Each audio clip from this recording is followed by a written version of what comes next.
Liz Downs. Liz is an activist and campaigner who's worked for the Earth for many years. She comes from a place of deep concern about what is happening to our planet and a deep love for the web of life and all the beings that don't have much of a voice in our human systems. Liz is a writer and researcher and is involved in direct action. She facilitates deep ecology events as part of a network in Australia. So welcome, Liz. Hello, welcome. Good to be here. Yeah, it's so good to have you here. Just wondering, would you tell us a bit more about your activist work, both in Tasmania and in Ecuador, and any other work that you're doing that I might not know about? I guess the background of it is that I've always been quite obsessed with nature, with biology generally and living things since about the age of 3. Which is as long as I can remember. Particularly trees and insects are my things, and I love microorganisms as well. And I grew, as a child, I wanted to be a biologist. Obviously, I want to be David Attenborough basically, and go out and just find new species and that, but I became a psychologist instead. So that shows what happens to your childhood dreams. However, I've always also been a bit of a hippie, so that kept me going to, spending a lot of time camping and also working with Aboriginal people in Central Australia, and just it's kind of steeped a bit. I think having a bit of a sense of that the culture that I was born into, I really have never gelled with it all. It always seemed a very brutal kind of culture, and we've just done so much destruction. And then when I started learning about what our, colonialism and all of those sorts of things, I was like, this isn't the way I want to be on our Earth. And also coming to a sense of, wow, like many of the things I love are being destroyed really fast, and feeling drawn to, so I guess I hadn't had the courage to go onto forest front lines until I moved back to Tassie. I grew up in Tasmania and then moved away and did lots of other things and came back 10 years ago and started just being quite active as a volunteer with the Bob Brown Foundation. So that's where I actually got really good training in direct forest actions. Mm-hmm. They're really good at just taking people out, and it's direct, but it's non-violent protest. It's going into logging coops and just standing there and not allowing loggers to come in and destroy the habitats for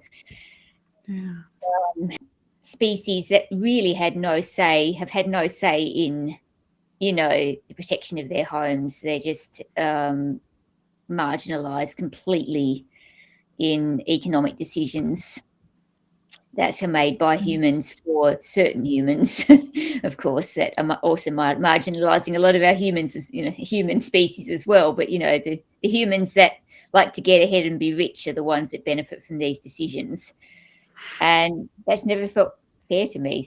I know we've spoken about that, like, there's so much going on in the world at the moment. How do you choose what to become involved in? What guides you in your action, or in your, when I say action, I mean any actions in that sense? Yeah. So I guess, to run the risk of sounding woo-woo, I guess it's a feeling, and it's not woo-woo at all if you think about the reason why we've been so destructive as a society is because we're just so rational. It's all about the money, and it's all about, being practical and being scientific. And I love science, don't get me wrong. I wanted to be a scientist, except that it wasn't good enough at maths. But, I love reading science. I love reporting on science. So science is a backdrop to everything I do. But also, I think in terms of, there's so many things that could be, that need doing. And I guess like all of us, I just get drawn into certain ways in which I feel like I can make a difference. So, the other big part of what I've been doing for the last 10 years as well is going to parts of South America. Initially, I went just doing volunteering programs, as you do. I had a bit of a kind of falling out of life when I got to the age of 35, a big burnout, really. And I just decided I just need to go and travel. I've never really traveled before, so I'll go and do something different. But also, I wanted to travel meaningfully, and ended up in the Ecuadorian Amazon. You know, on a project with some Indigenous people there. As with an organisation called the Pachamama Alliance, and you know, very much around empowering people in Ecuador's Amazon. At that stage, it was the Achua and the Sapara people in there, really to. It's a project called Changing the Dream of the Modern World. You know, it's about, you know, basically the you know, shamans in those areas were saying, God, you know, all this destruction is because the white people just don't get it. And they need to get it, otherwise we're all pretty screwed, right? So, and so I was involved in that a little bit, and then, but more importantly, later on, there's an organisation in Australia called the Rainforest Information Centre, started by somebody called John Seed, who's he was one of the, well, basically part of the first direct action rainforest movements in Australia. So the first people to ever lock themselves onto trees and machinery to save forests. And, you know, from that, he went into something I'll talk about soon called deep ecology. And where, you know, it's like, okay, we really need, again, we need to change the dream of the modern world. We need to get back in connection. We've lost the connection. And this is at the detriment to, you know, all species, including including humanity, and particularly, you know, humans that never did lose their connection, like Indigenous people, for example. So anyway, John, you know, every deep ecology workshop that John ever did, he's raised funds for saving rainforests. So I was also involved in that program, and they were doing programs in Ecuador. And at the time I was in Ecuador, I got an email from John saying, it was a really massive call out, actually. It was basically saying, it's come to our attention that in Ecuador, which contain the world's most biodiverse rainforests, 2 million hectares of those forests and incredibly vulnerable ecosystems and Indigenous lands have just been concessioned to mining. This was in 2017. So grand scale mining, basically, and including a rainforest reserve, which Rainforest Information Centre had helped establish in the 1980s, was fully under a mining concession. So I wrote back to John and I said, well, I'm in Ecuador, surprisingly, and I could go to this forest and maybe help out a bit. And anyway, that became a big story, because I didn't just help out a bit. I ended up kind of directing the whole campaign to save this forest. So I guess it was kind of like, you know, answer your question, I was kind of there at the right time, but also I got a really strong calling while I was there in Ecuador from the forest when I went up and visited it, which is a very, very remote tropical cloud forest high up in the Andes called Los Cedros Reserve. Los Cedros is Spanish for the cedars. There's these beautiful giant cedar trees there that are just covered in, you know, moss and epiphytes and strangler figs and homes for so many creatures. It's an amazing place. And I was walking around there by myself, trying to be aware that there were actually big cats living in the forest as well. So it's kind of like, oh, I wonder if I'm going to get eaten by a puma. Very sort of, you know. And then, you know, I stopped and I was thinking about, you know, mining that's threatening this forest. And this forest, I felt like the forest just, you know, I was surrounded by mist, and I felt like the spirit of the forest spoke, and it said, yeah, this is going to be big, like, and we're going to win. Like, this, we are not going to be, mined for copper. There's going to be no mining here. And I just felt the strongest feeling to go ahead with, being part of this campaign, which ended up being, another 4 years of, well, I'm still going now, but this particular forest took 4 years to eventually save. It was a huge legal case. And it's a big story, which... Congratulations, that's beautiful. Yeah. But that sense of being very much called by the forest. And I guess that, in a sense, is also, it's like that sense of communicating. We can communicate with non-human beings. It might not be in the same language, but I think, it's that sense of feeling connected. There is a kind of language in common, though, isn't it? The fact that the communication can take place. I mean, it's not a public language in terms of what we're speaking. I just know Liz and I spent time in the Tarkine forest in Tasmania, and Liz, of all the people I know, you have such a seemingly natural kind of connection and the capacity to listen. I think that's it. The capacity to listen and honor what you're hearing. Yeah. Yeah, and that's probably the crux of it. I think I feel like I listen, and it's a sense of... I mean, I can segue quickly into a story about John Seed, because he really is my mentor, and I still work with John. And when he first started getting into what he calls deep ecology, it was when he was chained to a tree in a place called Terania Creek in northern New South Wales in 1979. And, there were bulldozers were chopping trees down all around, and there were just a bunch of people just, defending the forest. It was the first rainforest direct action in Australia. And John just had a sense that he wasn't John protecting the rainforest. He was the rainforest defending itself. And, thinking in deep ecology, we do exercises where one of them is called breathing with trees, where we simply, we go to a tree or a plant, any plant, it could be a blade of grass, and we close our eyes. And we just become aware that as I'm breathing out oxygen gas, that tree is taking up. I'm not breathing out. So I'm breathing out carbon dioxide. I'm breathing in oxygen. I'm breathing out carbon dioxide. That tree is breathing in the carbon dioxide and breathing out oxygen. So we're exchanging gases.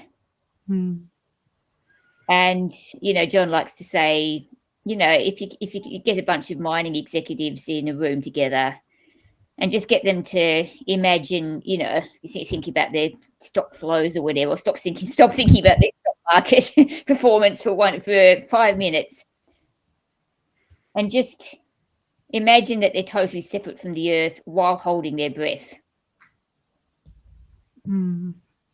Well, that's fairly impossible, isn't it? Like, you realize very quickly that you're inextricably connected to the earth. So I guess the thing with me is that probably from the age of 2, I've never felt any different from that. It's like, the fact that, I mean, I think it's our society. Humans didn't have this massive disconnection problem until industrialized society got a hold, I believe. And then it just became this thing that we're disconnected, we're separate. And that's ridiculous.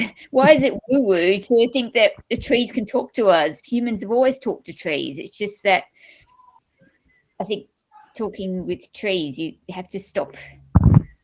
When we listen, that's when it happens. And then, what would the tree be saying to us if we were listening to the tree? The tree wouldn't be saying, cut me down and make me into a wood pulp. Yeah. And I know how much you do. What do you do? What do you do when things get too much? What do you do when you feel like you can't go on? I'm assuming you get to that point because I don't know anyone who doesn't.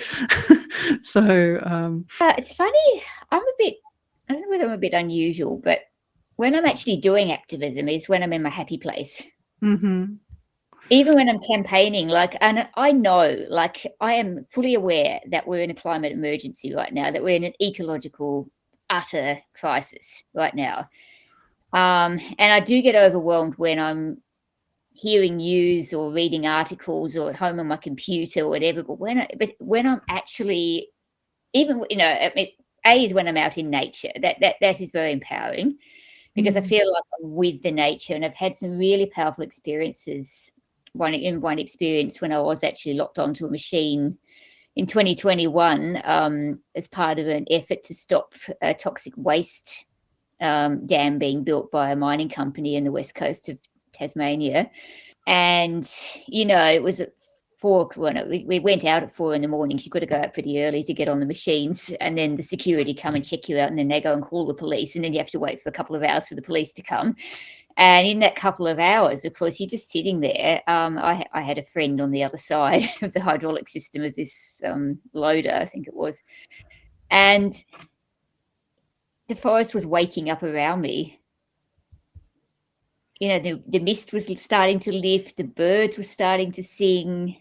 It was June, so it was the middle of winter. It was freezing. I had 10 layers of clothing on and hot packs and all sorts of things. Really muddy. I looked down in the mud at one point, and there were these huge earthworms, like this big. I didn't even know they existed in Tassie, like slopping in and out of the mud that was churned up by the wheel of the machine. And there were these like fungi on the trees, just by my side there. I could see these fungi. It was amazing. And it's like, yeah, it's actually really empowering to be doing this for the forest. And it's not even a sense that, to go in with a sense of we're going to win is quite naive. You're going in going, well, we're going to give it a best shot, but it can be pretty depressing fighting, capitalist systems. But when you're out there, that kind of goes out of the window. And I guess the other thing, when I'm actually doing research, or part of my paid work that I do is find out more about, some of the parameters that they're dealing with. One of them's for a deep sea mining, against a deep sea mining project. I do a lot of stuff around Ecuador still, which is about researching the Australian mining companies that are there. And the situation in Ecuador is very hairy. It's there's places there that where the mining companies are brought in the sort of mafia and drug trafficking and all sorts of things. It's not very safe for the people there or for me when I'm there. And you go, oh no, it just feels endless. But then somehow when I'm like that, I go back to what I heard, when I've listened to nature, and nature's going, no, we're strong. It's like the feeling of solidarity, what kind of keeps me hopeful. Often I find hanging around other humans can be quite depressing. Maybe humans. I struggle with human politics and how people can get so just messy about things. And we all get messy, but so when I start feeling like that and I start feeling overwhelmed, I just go into nature. I also it's so beautiful listening to you. I just have that sense of, when you're, the word purpose is kind of overused, I think, but I really had that sense of just when you're just doing the next thing, the one thing that you love, and just all that comes with that the sense of just being in the right place. And this is really beautiful, just hearing you speak about that. There was one point there I almost could hear a song with some of your words, with the forest waking up, It's beautiful.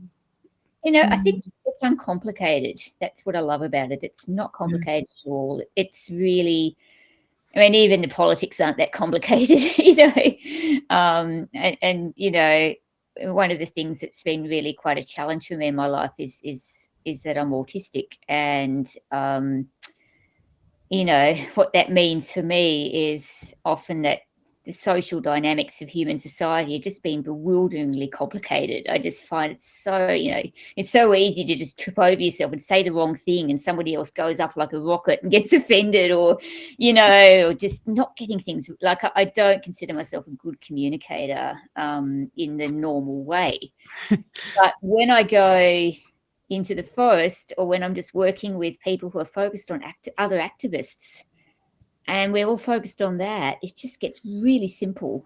And I just don't, it's like, okay, it doesn't matter if I make a social blooper or, fuck something up. I mean, I don't always say I wouldn't stuff anything major up, but, like, all of those little things just become unimportant.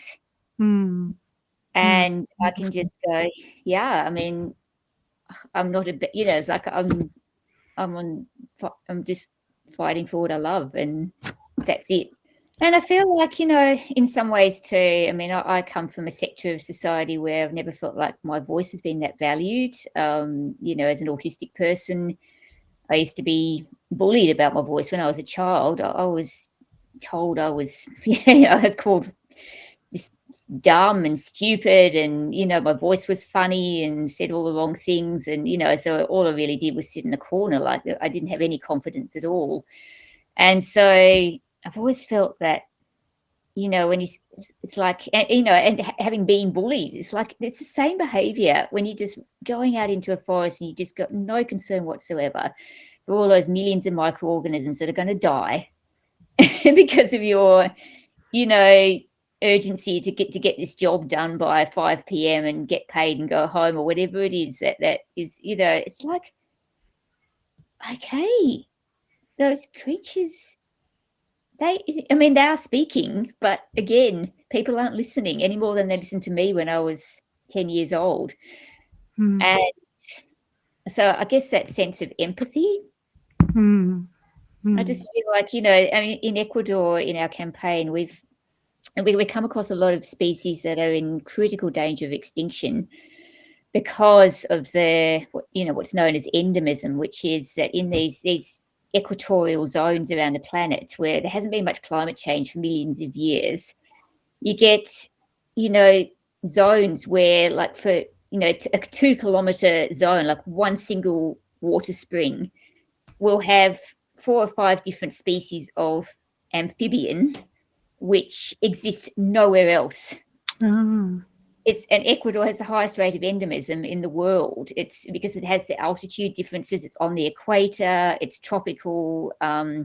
It's incredible. And so, I've gone out with people that are, defending these places from mining, and we gave some of our colleagues some money to do some citizen science a couple of years ago, and they took a herpetologist with them. Basically, he was an expert in amphibians and reptiles, and they found a new species of frog just a 2-hour expedition. A completely new species. But then, of course, that species, if they do mine in that spring, then that species is gone. And you just go, like, that frog has just as much right to exist as I do. That's not fair. So it's a big driver. And, what are we losing while we're, distracted? What are we losing? A conservative estimate is that between 100 and 100 species a day are getting lost worldwide. That's the World Wildlife Fund estimate of a few years ago. So, and some of those species, they're probably very tiny. I mean, there could be bacteria, but a lot, isn't it? How do you, you might have answered this, but just in case there's anything else you want to add, but how do you deal with the grief of that, of how much is being lost, and how kind of relentless it is. Yeah. I know you have answered that with your action Yeah. and the joy that you have with that, but Well, just that's in one case. way, yeah. But I mean, Yeah. there is a lot of grief, and one way I've been dealing with that over the last few years is deep ecology workshops, which is, these are the, so I work with John Seed. I'm a co-director of the Rainforest Information Centre now, and all the money that RIC, as is for short, has ever made for protecting rainforests around the world has been through running deep ecology workshops, and people, there's a sliding fee and people donate as well. And the deep ecology workshops are about, they're usually 2.5 days, or they can be 1 day, or they can be half a day, but it's just, going out into nature and doing a series of quite well-designed processes. A lot of them have been designed by an amazing woman who's also an activist called Joanna Macy, who's just turned 95 this year. Mm. And, that I've done so many workshops. I've been doing them since 2006 as a participant and as a facilitator and as an organizer. And one of the things is that there aren't too many times that you can do them because, in between workshops, I can feel the grief building up. And, it's like, but these community, it's almost like, I feel like, that thing about having community as well. We can't process this level of grief and despair on our own. Like, we're connected to the world and we're feeling it. Can't do it, and our society expects us to somehow do it. It's like it's all, you go to your counsellor and you work on your childhood, but you don't work on your grief for the world, right? But yeah, that's one way that I've really, I think helped manage having big feelings. I mean, eco grief, climate anxiety is a known phenomenon now in mental health fields. More people are coming into mental health, services feeling with these kinds of feelings. And the thing is, and what Joanna says is that we're feeling this pain because we're connected. It's actually because we're healthy that we're feeling this. Yeah. People that are not healthy, the people that are actually unwell, are the people that are somehow able to not feel what they're doing. They're so cut off that they're not really, don't have that sense. Whereas, if you're feeling it, it's like, we wouldn't have got to this point of 3.5 billion years of evolution of life if we weren't highly sensitive to what's going on around us. Yeah. I mean, an amoeba is sensitive to threats in its environment, and so are we. So the building of rituals and the building of social cultures that care for each other is such a really important part of this work as well. Yeah. Any last words for those that are listening? Oh, one thing also, is if people would like to get involved in some of the work in Tasmania. Yeah, I mean, there's a couple of organisations that people, I mean, in Tassie, the Bob Brown Foundation are doing this amazing work. The Rainforest Information Centre, obviously got a lot invested in that. We're a completely volunteer-driven organisation.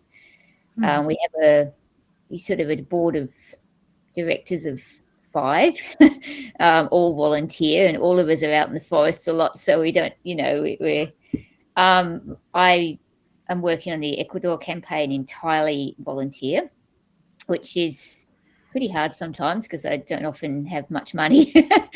And I do go to Ecuador. I mean, sometimes I can get a bit of funding, but more often than not, I don't.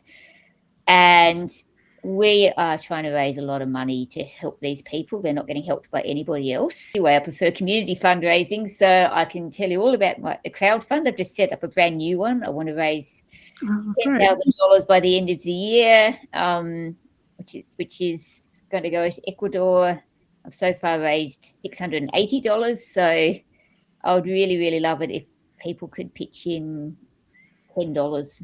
I mean, you know, if 1,000 people pitched in $10, we'd have made funds, and nobody was worse off. So it's really, I mean, it sounds like just asking for money for yet another cause, but this is literally saving species and it's saving lives at the moment, where it's helping with really, really important groundwork, grassroots community efforts by very, very small conservation organizations in Ecuador with no money, who need to get lawyers, even pay local lawyers something to get legal cases up to courts to protect what, you know, the land they've got, and to also to fight these mining companies that are doing some pretty, you know, sometimes illegal and at least very destructive things out there. So I would really encourage people, if they want to help, to get involved with that. We just need to empower ourselves and each other, I think, to know we can make a difference in really small ways. Beautiful. Thank you, Liz, for sharing all your life experience, your wisdom, and your passion. Thank you so much.